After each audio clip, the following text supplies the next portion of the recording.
YouTube శ్రోతలకు అభినందనలు తెలియపరుస్తూ భగవద్గీత ప్రవచనములు ధారావాహిక 84వ భాగానికి స్వాగతం, సుస్వాగతం.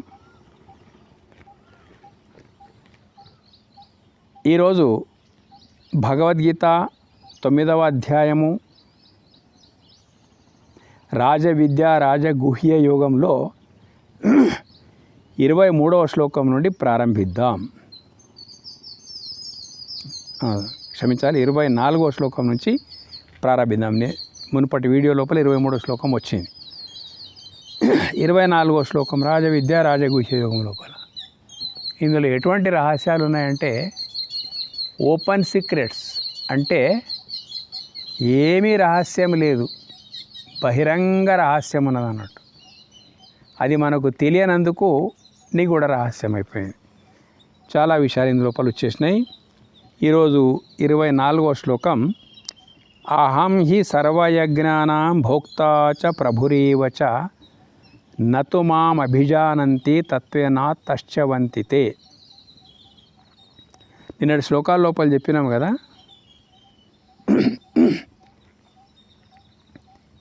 ఇతర దేవతలను ఆరాధించేటువంటి వాళ్ళు కూడా పరోక్షంగా నన్నే ఆరాధిస్తున్నట్టు లెక్క అని చెప్పేసి అన్నట్టు. విధి తెలియకుండా ఆరాధించడం అన్నట్టు. మొత్తం మీద ఎవరు ఎక్కడికి పోయినా అన్ని దారులు నా వైపే వస్తాయి కాబట్టి అని చెప్పినట్ల. ఇప్పుడు ఎందుకు అట్లా నీ వైపు అబ్బా అనే మాటకు వస్తే అహం హి సర్వయజ్ఞానాం భోక్తా చ ప్రభురేవచ నతుమాం అభిజానంతి తత్వేనా తశ్చవంతితే. ఏలయనగా సమస్త యజ్ఞములకు భోక్తను ప్రభువును నేనే అయ్యున్నాను. అట్టి నన్ను వారు యథార్థంగా తెలుసుకునటం లేదు, ఇందువలన జారిపోతున్నారు. అంటే మోక్షగాములు కావడం లేదు. వాడు జారిపోతున్నారంటే పునర్జన్మకు వచ్చేస్తున్నారు. ఎందుకంటే భగవంతుని యొక్క వైభవమే నాకు కావాలనుకునేటువంటి వాడు దివ్యమైనటువంటి దేవభోగాలు అనుభవించడం కొరకు యజ్ఞాలతో ప్రార్థించడము, దేవేంద్ర భోగాలు అనుభవించడము, మళ్ళీ భూమి దిగి రావడం అని గత శ్లోకాల లోపల ఉన్నది మనకు. ఇక్కడ ఏమంటున్నానంటే దేవతాోపాసనకు సంబంధించినటువంటి విషయము, యజ్ఞ యాగాదులకు రకరకాలైన యజ్ఞ యాగాదులకు సంబంధించిన విషయము ఏమంటున్నాడు ఇక్కడ. ఏలైనగా సమస్త యజ్ఞములకు భోక్తను. ఏ దేవుని పేరిట ఏ దేవతా ప్రసన్నతకు సంబంధించి కూడా నీ యజ్ఞం ఆచరించినప్పటికైనా కానీ కోటాన కోట్ల దివ్యమైనటువంటి వైభవాలు ప్రపంచం లోపల నిండి ఉన్నాయి, దివ్య శక్తులు నిండి ఉన్నాయి. ఏది పొందడానికి ఏ యజ్ఞం చేయాలనుకుంటున్నావో, ఏది పొందడానికి ఏ తపస్సు చేయాలనుకుంటున్నావో, ఏది పొందడానికి ఏ మంత్ర సాధన చేయాలనుకుంటున్నావో చేసుకో. సమస్త యజ్ఞములకు, ఈ సమస్త సాధనలకు ఫలదాతను నేనే. లేదా యజ్ఞాల లోపల ఏవైతే ఆహుతులు ఇస్తామో అవి ఏ ఏ దేవతల పేరు పెట్టి మనం ఆహుతులు సమర్పించుకున్నప్పటికైనా కానీ ఆయా దేవతలంతా దేవుని యొక్క విభూతులే. కాబట్టి అన్ని యజ్ఞాల యొక్క భోక్త ఒక్కడే, ఈశ్వరుడే, పరమాత్ముడే.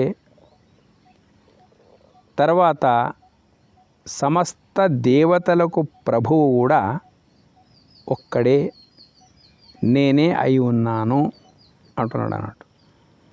ఎవరు దేవుడో అతడే సమస్త యజ్ఞముల యొక్క భోక్త. ఏ పేరిట నీవు ఆహుతులు ఇచ్చినప్పటికైనా కానీ భోక్త అనేటువంటి వాడు ఒక్కడే. ఎందుకు భోక్త కాకుండా ప్రభువు అందరు దేవతల మీద మహాదేవుడైనటువంటి వాడు ప్రభు. దేవతలు దేవుని యొక్క విభూతులే. అట్టి నన్ను వారు యథార్థంగా తెలుసుకునటం లేదు, గురు జ్ఞాన తత్పరత వాళ్ళకు లేదు. వాస్తవంగా పరమాత్మ తత్వం ఏమిటిదో వాళ్ళకి తెలియలేదు. పరమాత్మ తత్వమే తెలుసుకుంటే పరమాత్మ తత్వం అనేటువంటి మాట లోపల ఉన్నది. తత్ త్వం, ఆ పరమాత్మయే. తత్ అంటే ఆ పరమాత్మయే, త్వం అంటే నా జీవాత్మ నాలో ఉన్నదని అర్థం అన్నట్టు. ఈ మార్గాన్ని వాళ్ళు యథార్థంగా తెలుసుకునటం లేదు. నిజమైనటువంటి జ్ఞాన ప్రకాశం లోపలికి వాళ్ళు వెళ్ళడం లేదు. ఇందువలన జారిపోతున్నారు. వాళ్ళకు ఇది తర్వాత అది, అది తర్వాత ఇది, ఇట్లా చేయడము పొందడము ఇందులోపల వాళ్ళ సమయం గడిచిపోతూ ఉన్నది.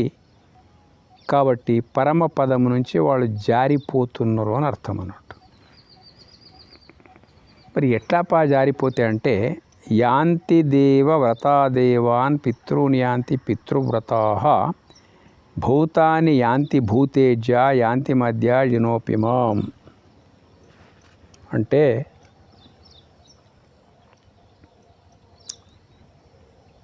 దేవతలను ఆరాధించేవారు దేవతలను, పితృదేవతలను ఆరాధించేవారు పితృదేవతలను, భూతములను ఆరాధించేవారు భూతములను, నన్ను ఆరాధించేవారు నన్ను పొందుచున్నారు.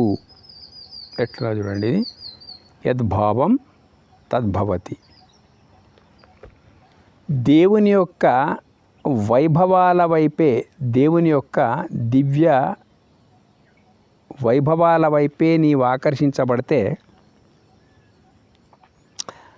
ఆ దేవతల వైభవమే నీకు సిద్ధిస్తుంది. దేవతల వైభవం. పితృదేవతలను ఆరాధించేవారు పితృదేవతలను, దేవతలను ఆరాధించేవారంటే సూర్యుడునుడు, చంద్రుడునుడు, గ్రహాలు ఉన్నాయి, నక్షత్రాలు ఉన్నాయి, అన్నీ కూడా ఎన్నో అంతల శక్తివంతమైనటువంటి భూమి కంటే కూడా ఎంతో శక్తివంతమైనటువంటి చాలా ఉన్నాయి. కాబట్టి అవి కావాలనుకుంటే వాటినే పొందుతూ ఉన్నావు. దేవతలను, పితృదేవతలను ఆరాధించేవారు పితృదేవతలను. మా తండ్రులు తాతలు ఎక్కడున్నారో అక్కడ వాళ్ళు సంక్షేమంగా ఉండాలి, అవకాశం దొరికితే మళ్ళీ నేను వాళ్ళని చేరుకోవాలి అనేటువంటి ఆలోచనతోని కూడా పితృకర్మలు అనేటువంటి నిర్వహిస్తూ ఉంటాం మనం మొత్తం మీద. అయితే అంత మక్కువ నీకున్నప్పుడు దేవుడు అనేటువంటి వాడు ఒకడున్నాడు, వాని లోపలనే సర్వం ఉన్నది అనేటువంటి భావం యొక్క దృఢత్వం నీకు లేనప్పుడు ఇట్లాగే దేవతల యొక్క ఆరాధన జరుగుతూ ఉంటుంది. ఆ దివ్యత్వమైనటువంటి దేవలోకాలనే పొందుతూ ఉంటాడు. పితృలోకాలు కావాలంటే ఆ శ్రద్ధ నిష్ఠ నీకుంటే వాళ్ళని నీవు పొందగలుగుతావు. భూతములను ఆరాధించేవారు భూతములను, భూతములు అంటే దయ్యాలు భూతాలు కాదు, పంచమహాభూతాలు. ఒక్కొక్క భూతము దివ్య శక్తుల సమాహారమై ఉన్నది కాబట్టి దేవత అని అనబడుతున్నాడు. ఏ భూతం తీసుకో, పంచభూతాల లోపల ఏ భూతం తీసుకున్నప్పటికైనా కానీ దివ్యశక్తుల యొక్క సమాహారమేది.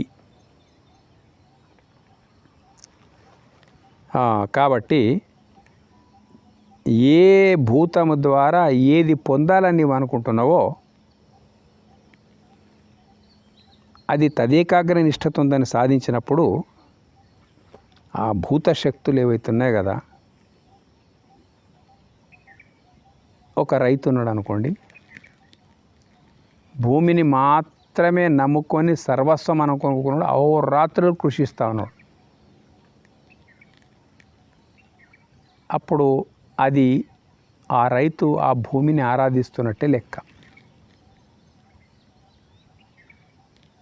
దాని పరిణామం ఏముంటుంది?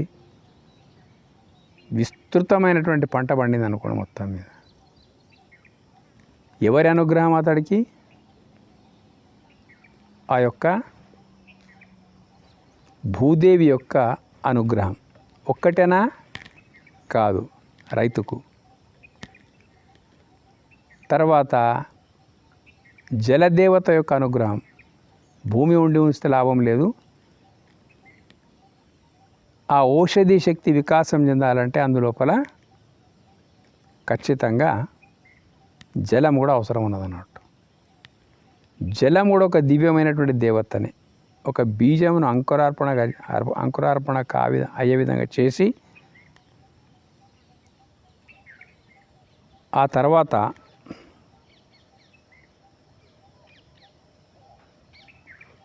ఆ జలం అనేటువంటి దేవత ఏదైతే ఉన్నదో ఆ రెండు కలవడం వల్ల అది కూడా సరిపోదు, మరి ఇంకొకటి కావాలి. ఏంటిదంటే వాయువు, ఇంకొకటి కావాలి అగ్ని అంటే సూర్యతాపం. ఈ రకంగా 4 కూడా దివ్యమైనటువంటి, 4 కూడా దేవతా స్వరూపమైనటువంటి అనేటువంటి విషయం మనకు ప్రత్యక్షంగా కనిపిస్తూ ఉంది. అట్లా ఏది కావాలంటే అది. భూతములను ఆరాధించేవారు భూతములను అంటే పంచమహాభూతాలు, వీటిని ఆరాధించేటువంటి విధానము ఉన్నది. అయితే జ్ఞాని అయినటువంటి వాడు ఇవన్నీ జ్ఞానం వచ్చిన తర్వాత ఏమైపోతాయంటే ఎవనిచే జనించు జగమెవ్వని లోపల నుండు లీనమై, భాగవతం లోపలి మాట వస్తుంది అన్నాడు. ఈ జ్ఞానం వచ్చినప్పుడు దేంట్లో ఇవన్నీ ఉన్నాయో అదే పరమాత్మతత్వం, అది నాలో ఉన్నది, అది విశ్వమంతా వ్యాపించి ఉన్నది అనే మహాజ్ఞాన ప్రాప్తి ఎప్పుడైతే కలుగుతుందో వాని ఆరాధన దేవుని వైపే ఉంటుంది అన్నట్టు. ఖచ్చితంగా ఆ దేవుని యొక్క వైభవాన్ని పొంది తీరుతాడు అన్నట్టు.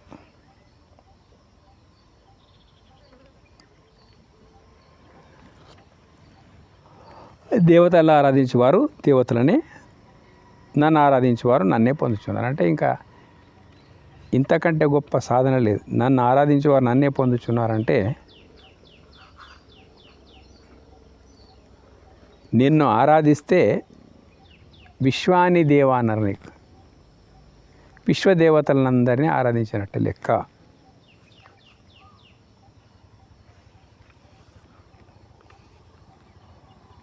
పొందుచున్నారు అంటే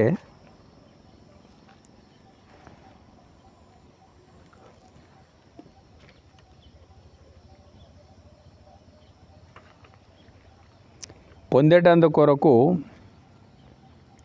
నీకు వేరేగా అది లేదు, అది ఉన్నది అంటే దాని సాక్ష్యం మొట్టమొదలు నీలో నేనై ఉన్నది, దాని యొక్క సాక్ష్యం. కాబట్టి నన్ను పొందుచున్నారంటే నీ లోపల నేనయ్యున్నటువంటి ఆత్మ చైతన్యం యొక్క సామరస్యం పొందడం, భగవంతుని పొందడం అంటే.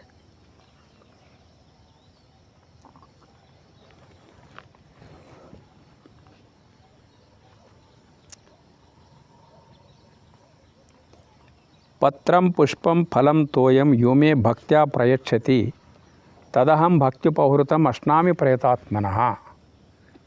ఇది కూడా చాదస్తమును బద్దలు కొట్టేటువంటి శ్లోకం. ఇది భక్తి ముదిరి జ్ఞానంగా మారాలి, కానీ భక్తి ముదిరి చాదస్తంగా మారకూడదు. ఏమి కావాలి దేవునికి అనే నిర్ణయం లోపల మనం ఉండి ఏమి ఇచ్చినా అది దేవుందే కదా. అందుకే భక్తునికి చక్కని మార్గదర్శనం. పత్రం పుష్పం ఫలం తోయం యోమే భక్త్యా ప్రయచ్చతి తదహం భక్త్యుపహృతం అశ్నామి ప్రయతాత్మనః. ఏమి ఇచ్చుకోవాలి భగవంతునికి అనేటువంటిది ఒక అజ్ఞానం. ఇచ్చిందంతా వాందే అయినప్పుడు వానికి ఏమి ఇచ్చుకోవాలనే ఆలోచన ఏంటిది? ఇచ్చిందంతా వాడే అనేటువంటి భావన లోపల ఉన్నప్పుడు ఎవడు నాకు భక్తితో, దాని పేరే పరిపూర్ణమైన భక్తి. ఆకును కానీ, పువ్వును కానీ, పండును కానీ జలమును కానీ సమర్పించుచున్నాడో.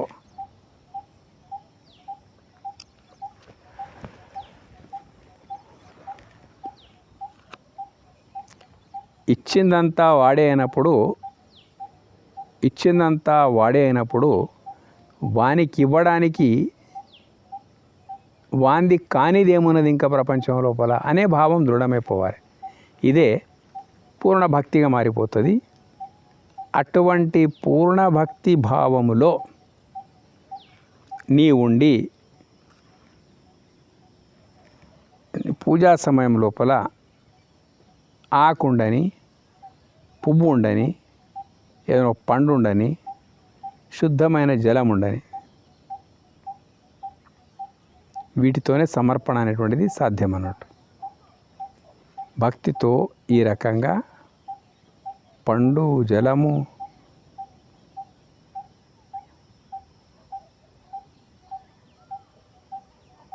సమర్పణ అవుతున్నదో అట్టి పరిశుద్ధ అంతఃకరణుని యొక్క పరిశుద్ధ అంతఃకరణ అంటే ఏంటిది? ద్వైత భావన యొక్క నిర్మూలన. నేను ఒక భక్తుడిని, అతడు భగవంతుడు, నేను ఇది ఇస్తా, అది ఇస్తా, పత్రం ఇస్తా, పుష్పం ఇస్తా, ఫలం ఇస్తా, తోయం ఇస్తా, నేను ఇట్లా పూజ చేసిన, అట్లా పూజ చేసిన, ఇవన్నీ మాటలకు దీటైన జవాబు ఇక్కడ. అయ్యా, నీ లోపల భక్తి ఉండి నీవిచ్చిందా అని ఏమి ఇచ్చినావు అనే విలువ నాకు లేదు. నీ లోపల భక్తి చాలా ముఖ్యమైన అన్నాడు. నీ లోపల భక్తి మానసుడవై నీవు ఉంటే నీవు ఏమి ఇస్తున్నావు అనేది నేను చూడ. నాకు కావాల్సింది భక్తిపూర్వకంగా. భక్తి ఎప్పుడు కలుగుతున్నది?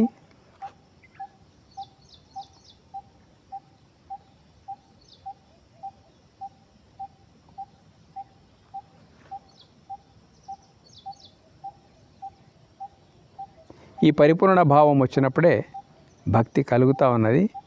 ఇటువంటి భక్తిపూర్వకంగా వసంగబడిన ఇవ్వబడినటువంటి ఆ పత్ర పుష్పాదులను నేను ప్రీతితో ఆరగించుచున్నాను. విలువ లేనటువంటి వస్తువులు వాటికి మనసును జోడించి దైవ భావనతోని పూర్ణ భక్తితోని, ఏంటి పూర్ణ భక్తి? విశ్వాన్ని ఇచ్చింది నీవే, నన్ను ఇచ్చింది నీవే, నేనేంటిది, నీకు ఇంకా ఇచ్చేది ఏమిటి అనేటువంటి లయ భావన ఏదైతుందో అది. అట్లా నీ మానసం ఉన్నప్పుడు నీవు ఏమి ఇచ్చినా ప్రీతితోనే ఆరగించుచున్నానని ఉన్నాను మొత్తం. అందుకే యత్ కరోషి యదశ్నాసి యజ్జుహోషి దదాసి యత్ యత్తపస్యసి కౌంతేయ తత్కృష్వం అదర్పణం. ఇట్లా ఉంది నాయన. సర్వము పరమాత్ముని యొక్క లీలా విలాసమే అనేది ఎప్పుడైతున్నదో, ఓ అర్జున, నీవేది చేసినను, తినినను, హోమమనర్చినను, దానము చేసినను, తపస్సు చేసినను. ఇంతే కదా మనిషి చేసేటువంటి దైవప్రాప్తి కొరకు. దానికి 26వ శ్లోకం లోపల చెప్పేసిండు, శుద్ధమైనటువంటి నీ మానసం కావాలి, దాంతోపాటు ఏమున్నా నేను స్వీకరిస్తా.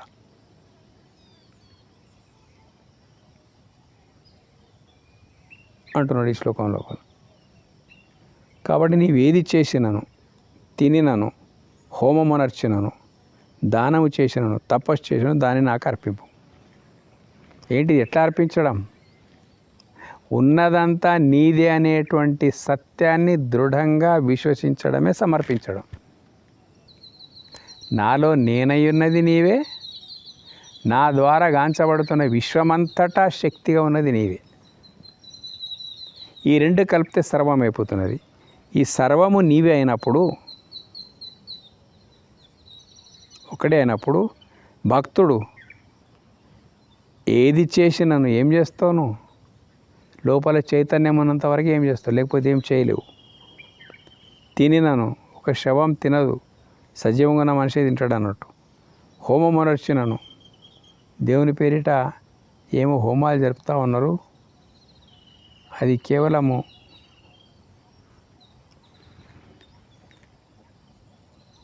హోమాలు జరుపుతూ ఉన్నారు. ఏది చేసినను తినినను, హోమమునర్చినను, దానము చేసినను, తపస్సు చేసినను దాని నాకు అర్పింపు. ఇవన్నీ చేయడానికి నీకు అవసరమున్న చైతన్యము నేనే, నీలో నేనే వెలుగుతున్నది నేనే,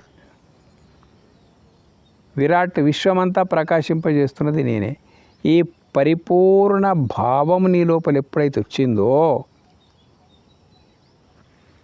తనకు తాను అన్నీ సమర్పణ భావం లోపలికే వెళ్ళిపోతాయి అన్నట్టు. ఇది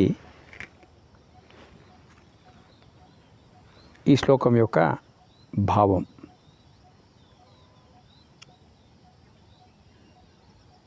రేపటి నుండి 28 శ్లోకం నుంచి ప్రారంభిద్దాం. ఇది మీకు నచ్చితే సబ్స్క్రైబ్ చేయండి. ధన్యవాదాలు.